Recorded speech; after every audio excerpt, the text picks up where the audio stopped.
Howdy, and welcome to the EEARSS Podcast, produced by Terrier TV. We are here for episode number 6. Mr. Curtis, how are you doing? I'm doing really well, thank you. How about you? Yeah, beautiful day, nice and warm.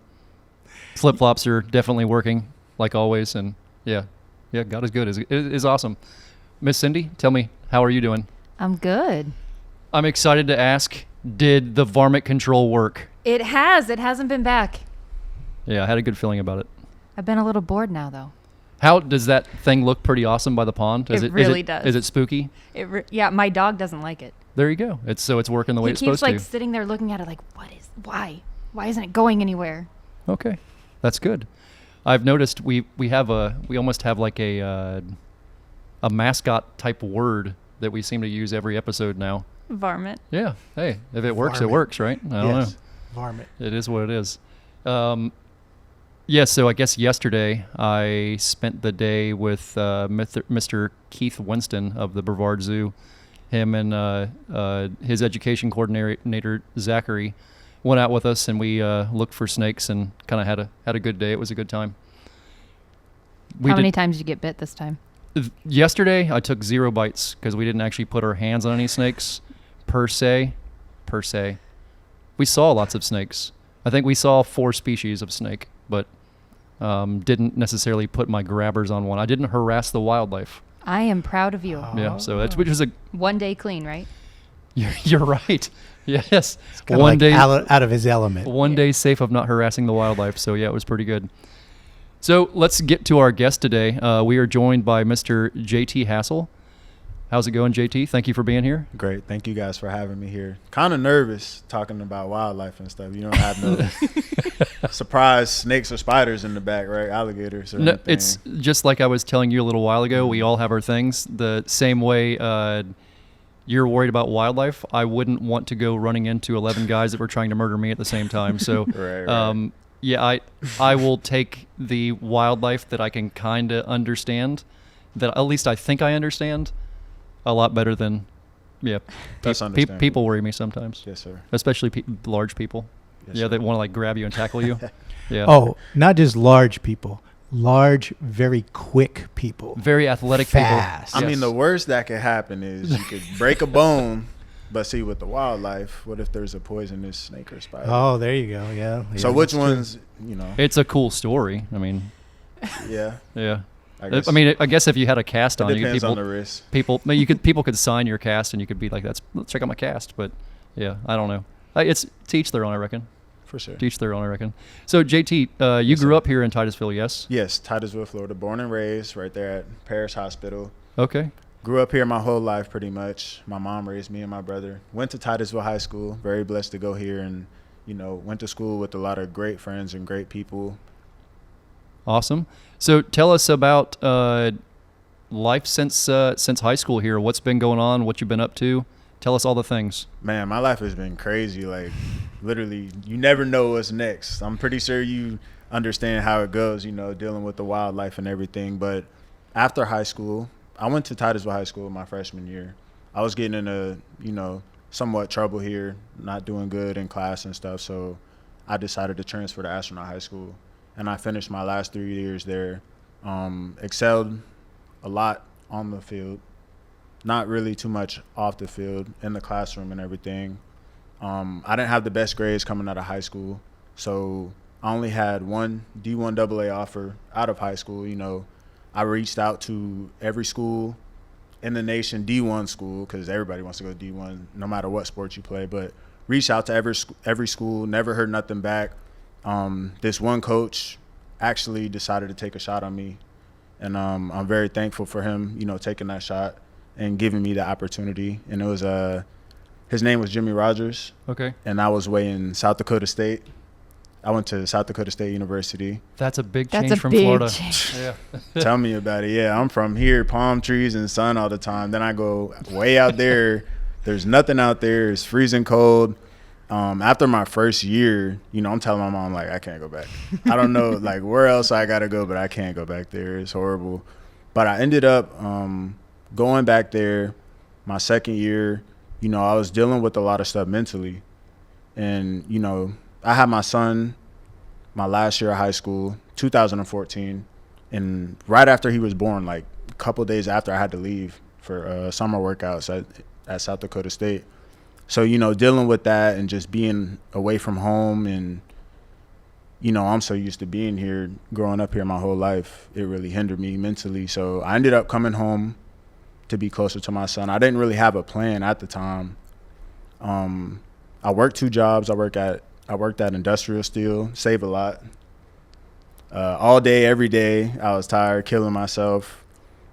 I tried to get into UCF, couldn't get into UCF because I didn't have enough credits to get in. I ended up taking 3 classes at what they call now Eastern Florida State College. Passed those classes. I ended up getting into Florida Tech in Melbourne, down in Melbourne. Couldn't play my first year because of credits, but that year, just getting back on the football field was one of the best years of my life. And, you know, I was just, like I said, I was ineligible, so I could only practice.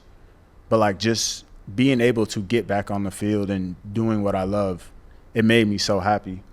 So football was kind of your escape from everything else? Is that what you're saying? Yeah. Yep. I was just so dedicated my whole life to football. You know, I kind of lost friends, lost some relationships with, you know, people that are close to me, all because of football, just because I was so dedicated to it and put my whole heart into it, as I still do today. But I understand now that, you know, family is more important than anything. What flipped that switch for you? What made that change? It was my son. Was it? Yeah.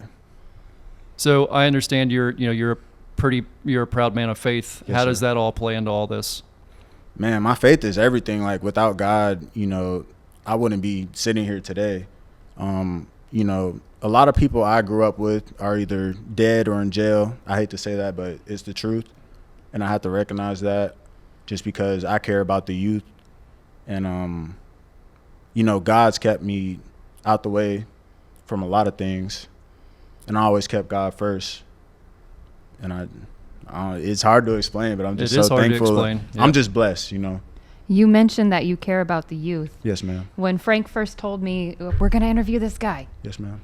he plays football. And I was like, I'm out. I have nothing to talk about. I don't know anything about sport. He's like, no, trust me.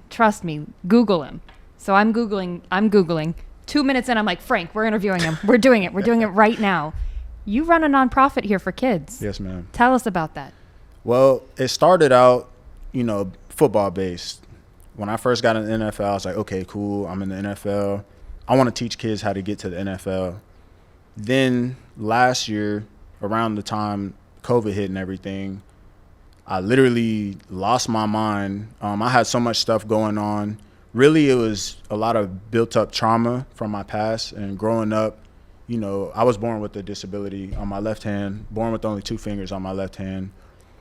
Grew up, single mom, just me and my brother. You know, like I said, at the time I had my son, like, just there was so much pressure on me in my life mentally. I didn't know how to channel that. And, you know, being a man, we're always taught to just be tough all the time. Like, you fall down, get up, there's nothing wrong with you. Exactly, man up. So last year around that time, I was going through so much, you know, with the NFL and, you know, trying to spend time with my son more, spend time with my family, just manage everything. And I had a mental breakdown. And I had panic attacks, like real panic attacks, not just like I'm stressed out, but like real panic attacks where I'm driving myself to the hospital at 2 a.m. thinking I'm having a heart attack. It's a terrible feeling. No, it really is. It's a real thing. And that's kind of what turned me into that side of the nonprofit things. That's amazing. Yeah, I remember people used to tell me that all the time. You know, like they'd say they were having panic attacks, and it's something Right. you can't physically see necessarily. Mm-hmm. And you're like, how bad can a panic attack actually be? Then you finally go through one. Man. You don't want to wish that on anybody. It's something you It's the can't even worst really thing, put into yeah. words. Yep. It's like you're being buried alive. Oh my gosh. You It's the worst can't thing. do anything. You can't stop it. The worst thing I've ever been, and I've been through a lot of things in life, but I would never wish that on anybody. And it just got me thinking, like, the only way to get through that anxiety disorders and stuff like that is to understand it first. So I had to go do my research and understand it. Then it made me think, like, how many other people are going through this? How many kids are dealing with these type of things and don't know, because if you're 8 years old, 10 years old, and you're having panic attacks, you don't know what's going on. You're just thinking you're dying. Yeah, especially if you have nobody looking out for you. Yeah, explaining and going to what's school, going on. like, imagine how hard that is for a kid going through that and having to go to school every day. So I've been noticing here recently, for a while now, you've been going to different schools, different churches, different things like that. Is that some of the stuff you're talking to the kids about?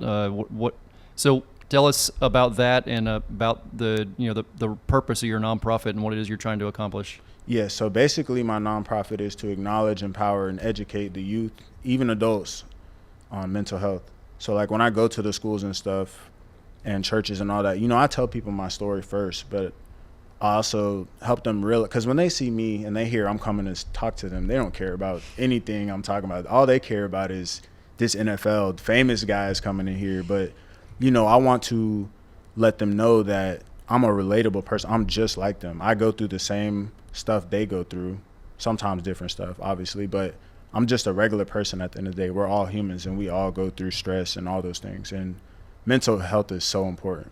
And how important for those kids to get to hear that somebody like you, somebody they look up to, somebody they want to be like, you've been there too. You know what it's like. Yeah, it's amazing, that I'm in this position to be able to do that. And like I said, like my faith has carried me to do this. Football is awesome and it was a great stepping stone in my life and I'm still playing, but I can really sit here and tell you that my purpose is to help the youth and just help people and give back. I can tell that because when I was Google stalking you, I was looking. Google stalking. I was trying to find. Yeah. I'm good at it. I was trying to find interviews because I need to know people's personalities. I need to know how to talk.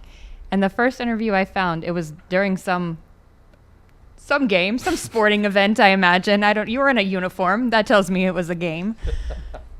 And this woman hands you the microphone, and not 5 seconds in, you were already talking about that nonprofit. And in the middle of a sporting event, that's where your focus was. Because that's your heart. It's so important to me, and just understanding that mental health is, because you have to think, kids nowadays, it's not like when we were growing. I mean, y'all are maybe a little older than me. Not calling you old or anything, but what are you trying to say? All right, just joking, but kids nowadays have to deal with so much with social media in school. Just there's so many things out there and so many distractions, and kids are on social media all day looking at people that aren't really living the lives that these kids think they are, and it's putting a lot of pressure on these kids. And like, think about last year when COVID hit, some of these kids were at home all year for school. Like, that's tough. Yeah, it's a lot to think about, and there is a disconnect with a lot of people between people that have that fancy blue check mark beside their name and thinking that they're living a totally different lifestyle when everybody's in the same battle, just kind of looking at it from different directions, right? Right, and that's what made me so honored to be able to do this. And at that time when I had the panic attacks and went through that anxiety stuff, I still take medicine today for it, because sometimes it still bothers me a little bit, but just understanding that I can be the person to help other people that are going through this. I think that was, I thank God every day for those times. Even though it was the roughest time of my life, I thank God for those days, because, now I can be the person to tell them my story and they can relate to me.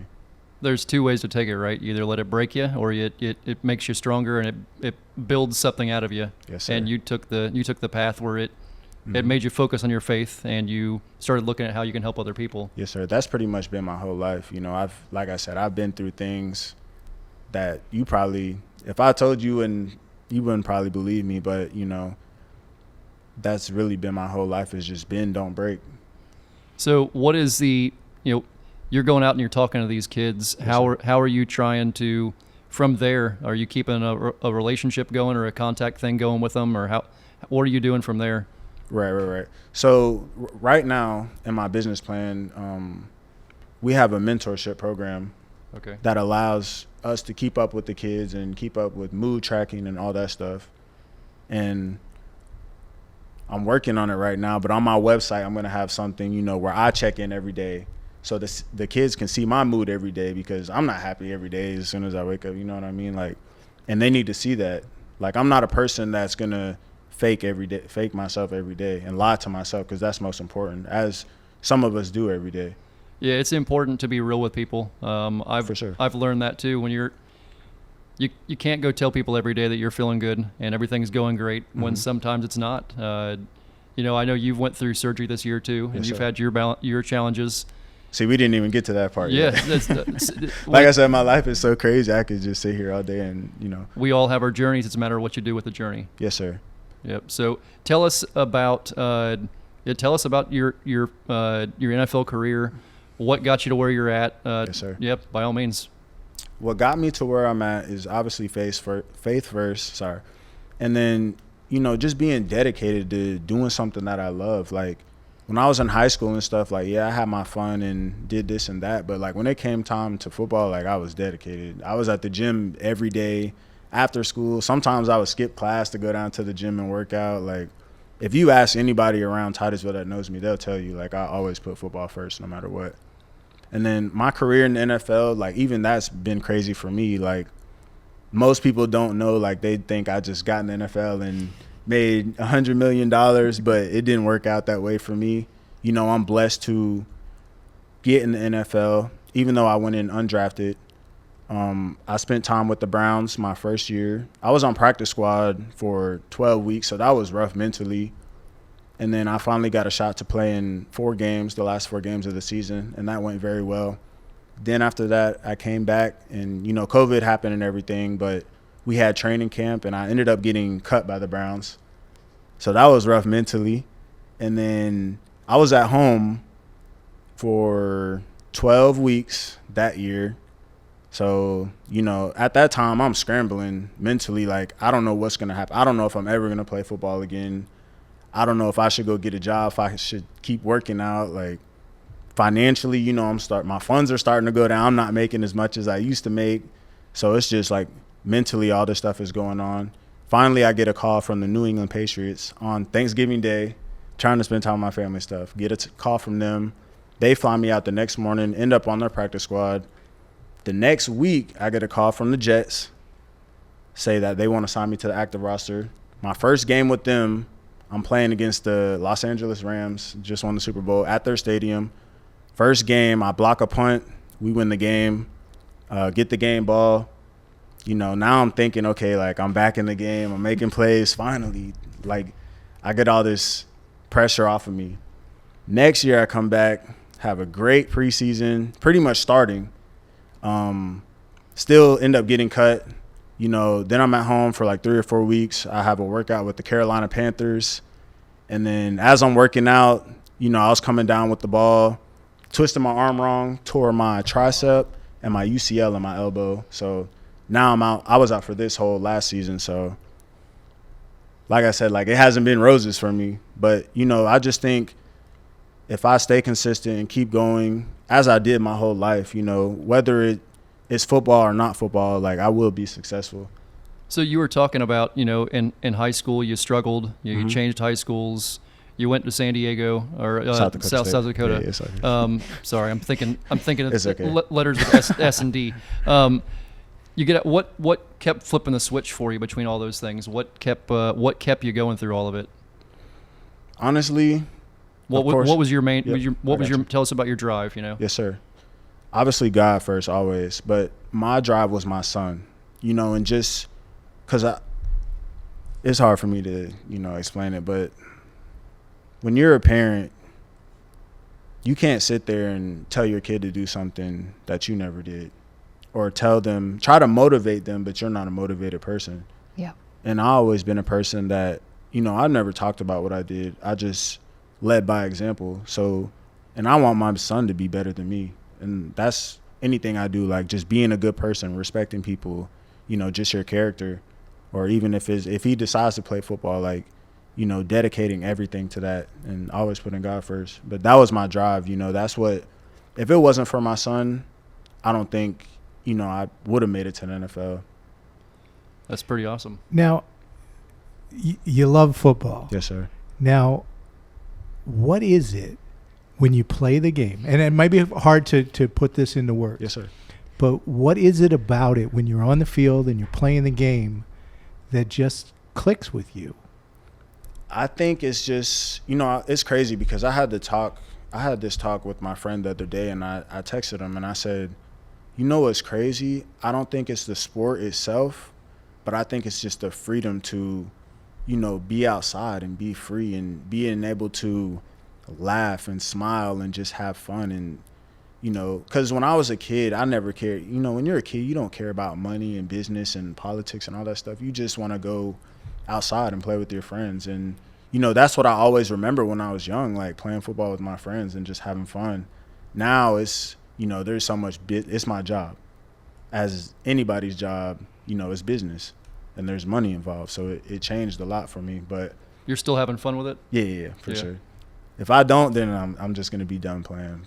Yeah, I know a lot of I think, you know, Yes, sir. again, I'm not a professional sports player by any means, but you can tell a lot of the guys, it seems like they lose that passion. Yep. And everything just kind of falls away. And Yes, sir. you hear people talk about there being that passion in high school and college, and it's just not there in pro ball.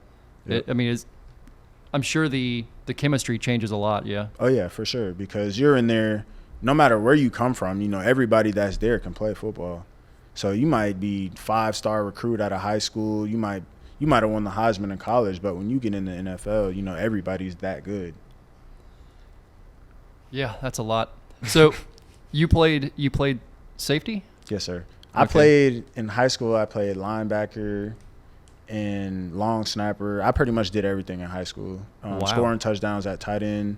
In college, I pretty much played linebacker also, more like nickelback. And then I get to the NFL and they're like, well, you're kind of undersized to play linebacker, so you need to switch to safety. I'm like, how am I going to do that? You know what I'm saying? But what really has kept me in the game is special teams. Which is literal insanity. Yes, sir. Yeah, Yeah, that's- because literally, yeah. like, you have one play. It's Okay. all about opportunity. Like, you have one play, you know, to go make something happen. So would you play gunner? Would you play? Yeah, I played gunner. Like I said, I blocked the punt last year against the Rams. I played a couple different positions on special teams. But, like, it's crazy because in Little League, I blocked punts. You know, in high school, I blocked punts. And in the NFL, I blocked punts. So, It followed over. yeah, so just like I said earlier, you know, being consistent and staying true to yourself and your grind. Because when I first got in the NFL, you know, I came out of Florida Tech and I broke almost every record you could think of there. And I'm not bragging at all. I'm the most humblest person, you know, you'll ever meet. But when I got there, you know, I was thinking I was going to play and, you know, do all this and that. But, you know, I was humbled real fast. And, you know, I'm thankful for that. What number did you wear? Did you wear 40. you In wear college the, or Did you wear the NFL? same one all the way through or no? Nah, so I wore number 1 all the way up to the NFL, Okay. And what'd you wear in the NFL? 49. And they just kind of picked that for me. I didn't really get to pick. That was when numbers were still making sense, because now numbers in the NFL Yeah, don't make right, any right, sense at right, all.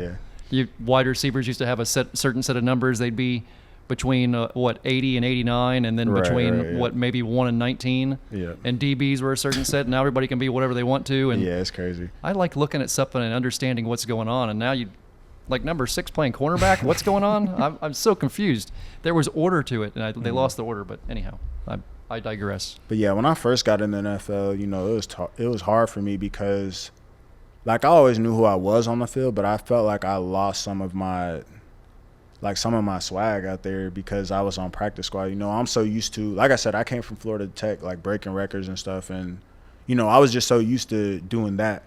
But then I wasn't playing, and then I was on practice squad, so it kind of like hindered me mentally, if that makes sense to you. For those that don't know, explain what the practice squad is, because I don't think many people understand that there's actually a Yep. team separate of the team. Exactly. So there's a 53-man roster, and then there is a 16-man practice squad. So when you're on the practice squad, basically you do everything and anything they ask you to do.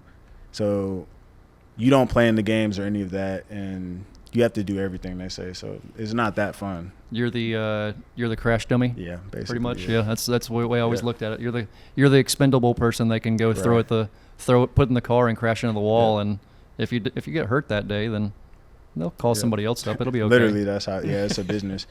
But yeah, like I said, like mental health, man, like that was a lot of pressure on me too. You know, my first year being in the NFL, like especially coming from Titusville, like nobody really makes it out of here. So, you know, I got a lot of pressure on me. It's like everybody knows I'm in the NFL now. Like people are calling every day.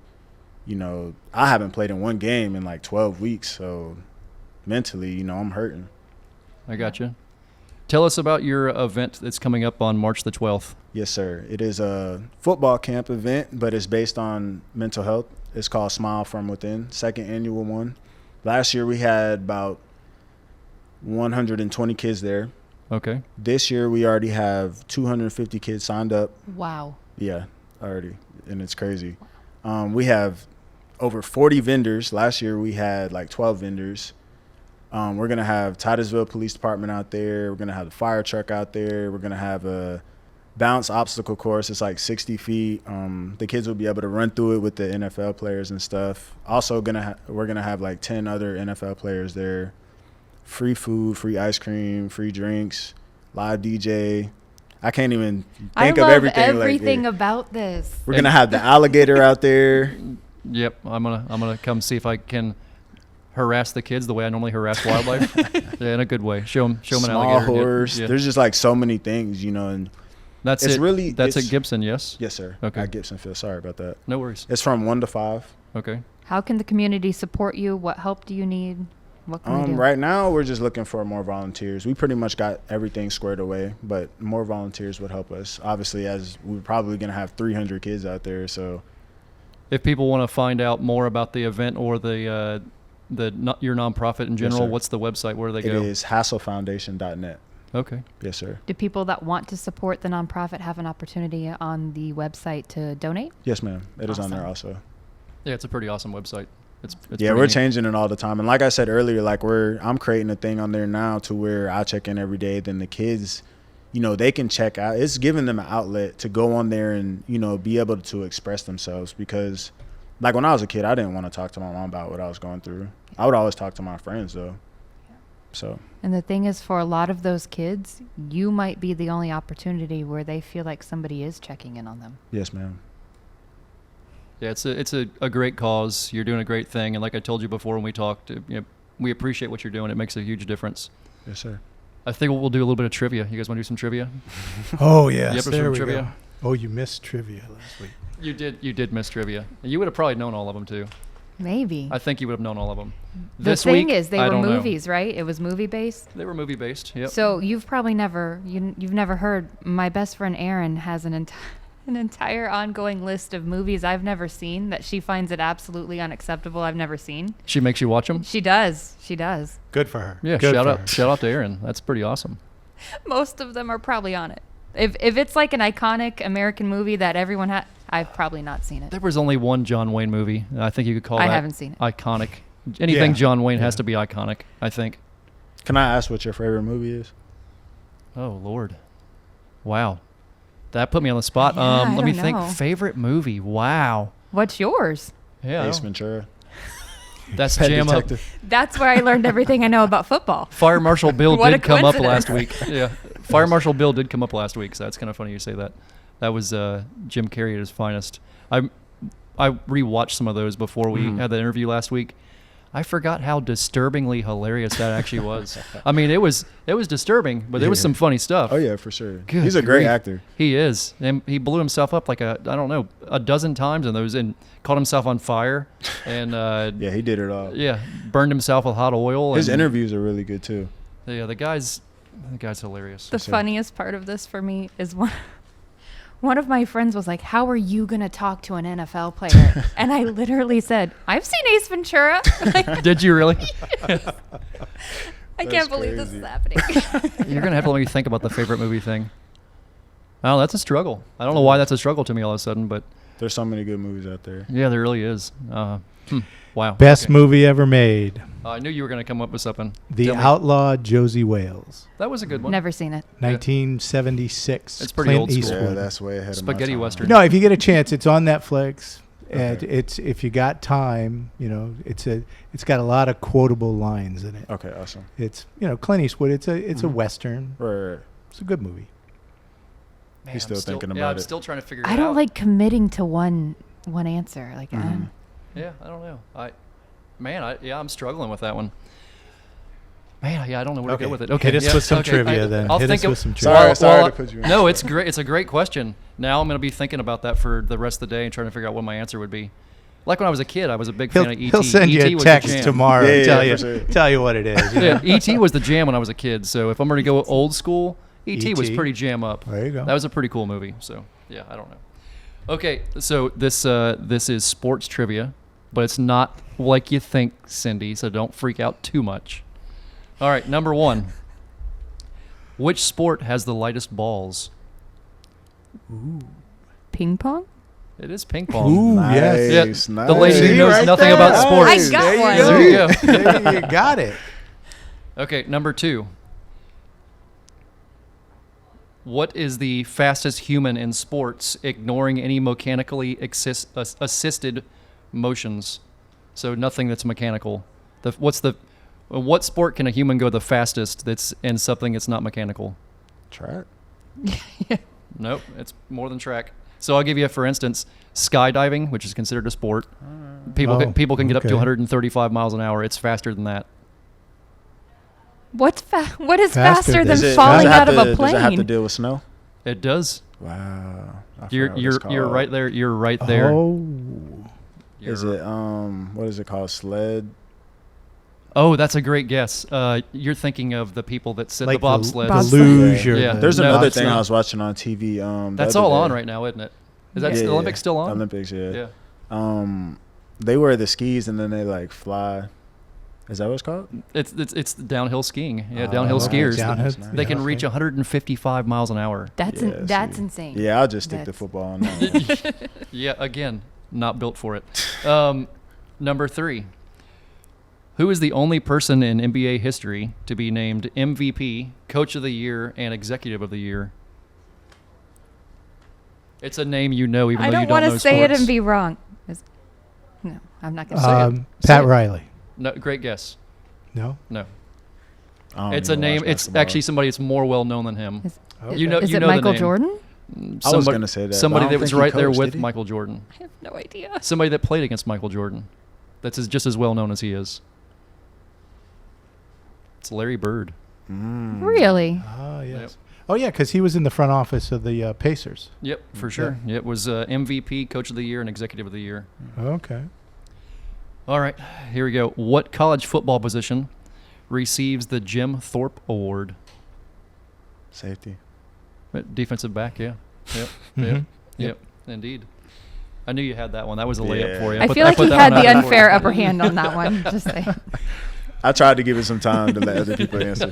I saw him smile. He's like, I 100% got this. Number 5. What was the first sport televised in the United States? It was May the 17th of 1939. Baseball. I was gonna say that. It was baseball. Yeah. And I do That's appreciate the pretty Cubs good. jersey. Yeah. That's epic. sure, I love for it a sure. lot. It makes me very happy. Makes me smile inside. Number 6. Who was the only college football player to win the Heisman Trophy twice? I think I actually should know. It was a Gator player, right? Nope. He played for. Well, then I don't know. Were you thinking Tim Tebow? No. That's funny. That would be a good guess, though. That's what He I was played thinking. for Ohio State and then was drafted by the Bengals and played, I think, 7 or 8 seasons for them. I want to say it was in the 70s. 77, maybe. See. Yeah. Don't know. I Archie Griffin? Archie Griffin. Only player to win the Heisman twice. Okay. Learn Weird something new every day. random facts. Weird random Learn facts. something every day. Well, that's about all I got. You guys have anything else crazy going on this week? No, I'm good. What about? I do not. Nothing crazy. Nothing Nothing crazy. I'm heading out of town the 3rd, so I'm out of here. I'm out of here next week. Yeah, I'm out of here next week to go harass wildlife in Chicago. Not true. That was a couple of years ago. I harassed wildlife in Chicago. That's right, Not yeah. not recently. That's a whole nother story. That is a whole other story. JT, thank you so much for being here. Thank you guys We so much. enjoyed you being here. Tell us again when the event is and where and your website, please. It is March 12th from 1 to 5 at the Gibson Youth Center, and you can register your kids or go check out the website at hasselfoundation.net. Yep, come by for sure. Say howdy. Great cause. We really appreciate what you're doing. Thank you. Thank you a bunch, and yeah, hope to Thank see you you again guys. soon. Yes, sir. We'll catch you all next time. Bye-bye.